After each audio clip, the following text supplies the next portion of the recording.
രമേശ് നാരായണൻ ആസിഫ് അലി വിവാദം സമൂഹ മാധ്യമങ്ങളിലൂടെ നിറഞ്ഞു നിൽക്കുകയാണ്. നിരവധി പേരാണ് ആസിഫ് അലിയെ പിന്തുണച്ചുകൊണ്ട് സംസാരിക്കുന്നത്. എല്ലാവരും രമേശൻ ചെയ്ത കുറ്റം പറയുമ്പോൾ പരിഭവങ്ങളില്ലാതെ ആസിഫ് തന്റെ കാര്യങ്ങളെ മുന്നോട്ട് പോവുകയാണ്.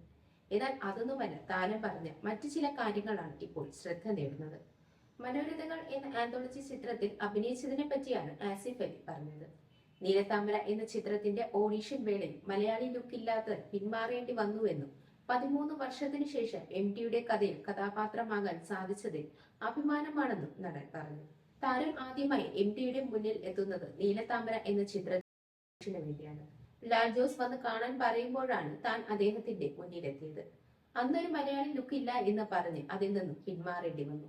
എന്നാൽ 13 വർഷങ്ങൾ കഴിഞ്ഞപ്പോഴാണ് MT സാറിന്റെ ഒരു കഥാപാത്രം ചെയ്യാൻ തനിക്ക് സാധിച്ചത്. അതിന്റെ സന്തോഷം തീർച്ചയായും ഉണ്ട്. ഒരുപാട് സന്തോഷവും അഭിമാനവും എന്നായിരുന്നു ആസിഫ് അലിയുടെ വാക്കുകൾ. മനോരഥങ്ങൾ എന്ന ചിത്രത്തിൽ MTയുടെ മകൾ അശ്വതി സംവിധാനം ചെയ്ത വിൽപ്പന എന്ന ചെറുകഥയിലാണ് ആസിഫ് അലി അഭിനയിച്ചിരിക്കുന്നത്. MT വാസുദേവൻ നായരുടെ 9 കഥകളെ ആസ്പദമാക്കി ഒരുങ്ങുന്ന ആന്തോളജി ചിത്രമാണ് മനോരഥങ്ങൾ. ആസിഫ് അലിയെ അപമാനിച്ചെന്ന രീതിയിൽ സോഷ്യൽ മീഡിയയിലൂടെ രമേശ് നാരായണനെതിരെ വലിയ ആരോപണങ്ങളാണ് ഉയർന്നത്.